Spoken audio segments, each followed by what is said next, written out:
Well, I thought this could be a fun top 10 list, not just doing top 10 receivers. I've made a video like that already. Let's do top 10 wide receiver duos. So guys who play for the same team are the number 1 and 2 options. Which teams have the best situation going on? Let's just get into it. Starting off at number 10 is definitely, I don't know if there's 10 incredible wide receiver duos. There's definitely a bunch of good ones, but I felt like Davante Adams and Jakobi Meyers still works and still, I think, belong on this list, albeit 10 does feel fair. Adams, I did my top 10 wide receiver list. He was number 3 on that list, so he definitely does a lot of the heavy lifting here. Jakobi Meyers, though, I do think is a very underrated receiver. I feel like he's like a solid number 2 guy. I think probably even a good number 2 guy. So a good number 2 guy along with debatably the best wide receiver in football, to me, that belongs on this list. Now, I definitely try to make sure that on this list, I have a lot of guys who can do both, a lot of guys who can,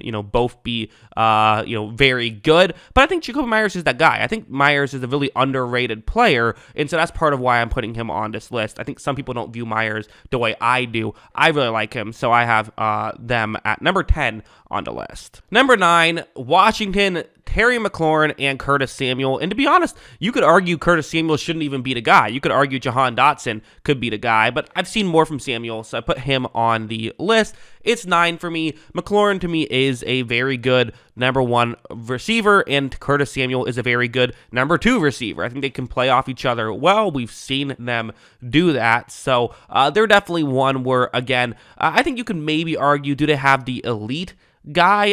Terry McLaurin is good, but again, what's your definition of elite probably determines if you believe he's elite or not. He's still very good, though. He's still an incredible number 1 option, so I think they're good. I think they belong here at 9.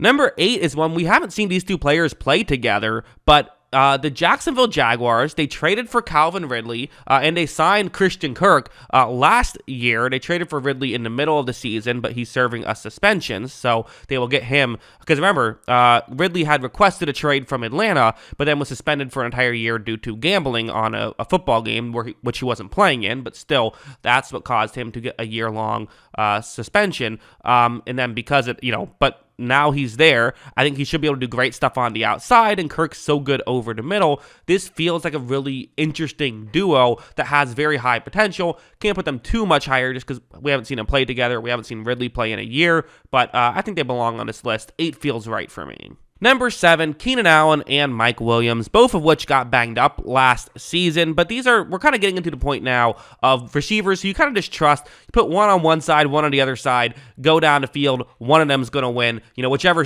guy to safety covers, you throw it to the other guy, and they're probably going to win and get open. These are two very good outside receivers, and with the addition of Quentin Johnson, who they drafted in the first round, this could be an amazing receiving core next year, potentially. Number 6, though, for the 49ers is kind of a different scenario than the last one. Chargers guys are very much go on the outside, try to win that way. Brandon Aiyuk and Deebo Samuel very much are not that, but that's not what the 49ers want. The 49ers want guys who can do several different things.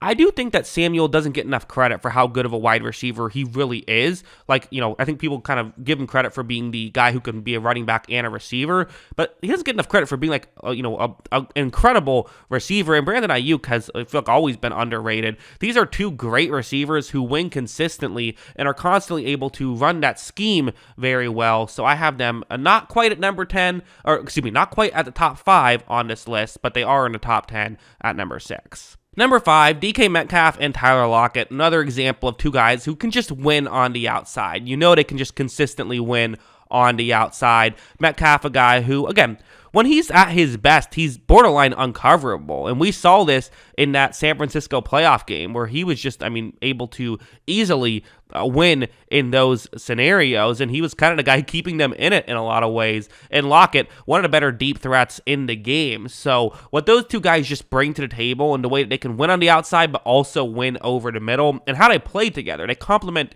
their differences complement each other so well that's why I have them here in my top 5.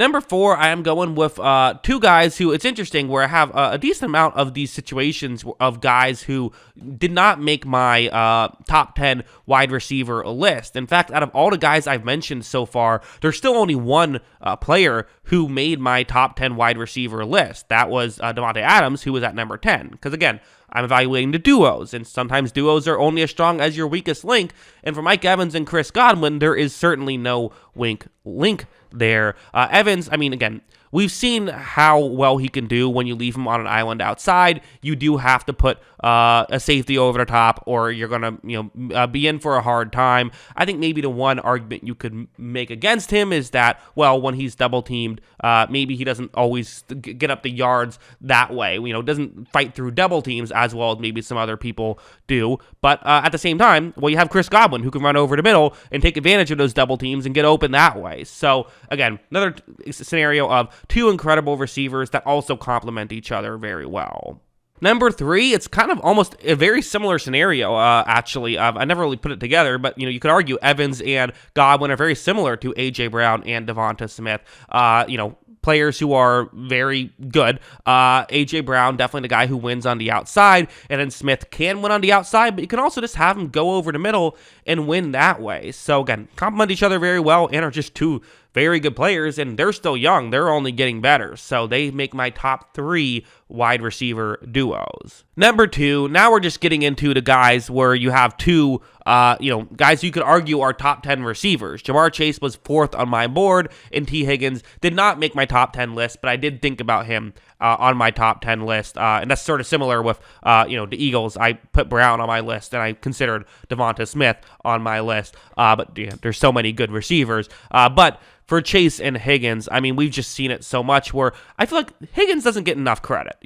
Everyone knows Ja'Marr Chase is elite and he's incredible, but like we saw when Chase went down, people were wondering, okay, well now here's Higgins' opportunity to show he's a number 1 receiver, and he played like one. I think that he is a number 1 receiver who just can't be number 1 in the offense because they have a top 5 receiver on the other side. So most eras, this would be a clear-cut, no doubt about it. This is the best wide receiver duo in football, but there happens to be a potential all-time great wide receiver duo currently in football. Tyreek Hill and Jaylen Waddle make the number 1 spot on this list, which is deserved. This is where they should be. They are the best wide receiver duo in football. I think it's hard to argue anyone else, to be honest. I mean, Tyreek Hill, I had him ranked as my number 1 wide receiver in football, and I had Jaylen Waddle ranked as my number 8 receiver in football. So this is the only duo that has both of them on my top 10 list, and one of them is number 1 on that list. So yeah, it's going to be pretty hard to find a way to beat that for any other team. And again, Tyreek Hill isn't getting any younger, but he still has years left, and Jaylen Waddle is, still getting into his prime right here, so they could potentially even get better. And would it be crazy if they could be like the best and second best receiver in football next year? It really wouldn't. I'm not predicting it. I'm just saying it's a possibility with how good those two guys are, and it's what makes the Dolphins just so dominant. They completely are a reason. I mean, without those two guys, the Dolphins, I'm not even sure if they're a playoff team. With those two guys, they are a championship contender. That's how valuable they are. They're number 1 on the list. Who's number 1 on your list? Let me know in the comments below. What are your thoughts on everything I just mentioned? Always love hearing from you. And of course, as always, thanks for watching.